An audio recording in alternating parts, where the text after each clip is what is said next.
This time I will show you the best settings for Firestorm in my opinion. Let's go right ahead. The sensitivity is without a doubt one of the most important settings for Firestorm and overall gameplay. The sensitivity settings I show you here doesn't really say much because it depends on what DPI you have on your mouse. You might get confused that the hipfire aka soldier mouse sensitivity seems lower than the zoom sensitivity. Well, it's actually higher than the zoom. I don't know why it is like that. Anyways, my advice is to set it to an amount where you can quickly react and look around while being in hipfire mode, without it being too high. The zoom sensitivity, which affects your aim down sight sensitivity, should be slow and precise. But at the same time you want to be able to track sprinting enemies with it, so slow but not too slow. Vehicle aim sensitivity should be low. It's way too high in default settings in my experience. You might want to tweak your own settings, and that's fine by me. Now, let's go ahead to gameplay settings. I prefer the HUD motion to be off. I think it's good to have it off because then your eyes will have less distractions to worry about, and will be more reactive to movement.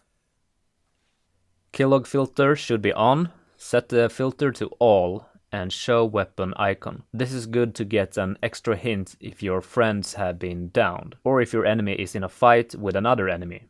Then you will know when the fight is over and to rush in to deal with the aftermath. Also, it's good even if you're not close to a fight, then you will see what type of weapons potential enemies will have. Lastly, in the gameplay options, you can adjust the reflex/niter glow to around 45. That will make your sight more precise while aiming, since the dot gets smaller and the glow around won't bother you too much. Let's move on to audio. The audio is a very important part of the game. Once again, the settings depend on what kind of hardware you have. But the ideal settings for headphones should be 3D headphones. Next up, video settings.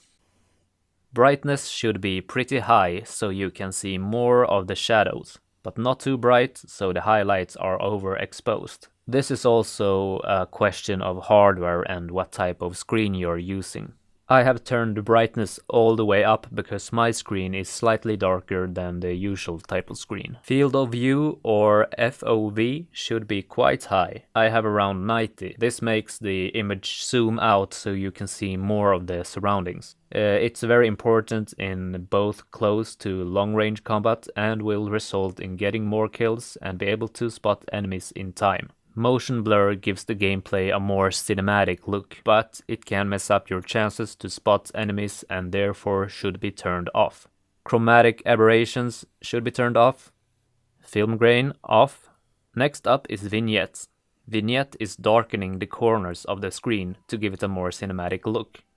But you should turn it off since it could result in you not being able to spot enemies in certain situations. Lens distortion will be off as well. Let's go into the last settings. Key bindings. Key bindings are somewhat a personal preference, but you should really consider changing some of them. First of all is the full map key binding. In Firestorm you need to check your map pretty often and you can't stare on it for too long, so you need to be ready to unequip it quickly. I chose the Z button since it's closer to the other buttons I use. And then remember to add it to vehicle driver, transport driver, helicopter, gunner, spectator. Next is the crouching buttons. I have one button on my mouse where I crouch. This is good for sprinting and crouching at the same time. Crouch sprinting, I don't know what it's called. Anyways, it's also easier to double tap it for slides than the default keys. But this is of course only if you have a mouse with assignable buttons. But you should keep the crouch button on left control even if you have assigned the mouse button. That's because when you are sneaking it's easier to hold control without losing accuracy. When you hold the mouse button your grip changes, which in my opinion makes it slightly harder to aim. The prone key can also be on an assignable mouse button if you have one. If you don't, then keep it on Z or preferably X.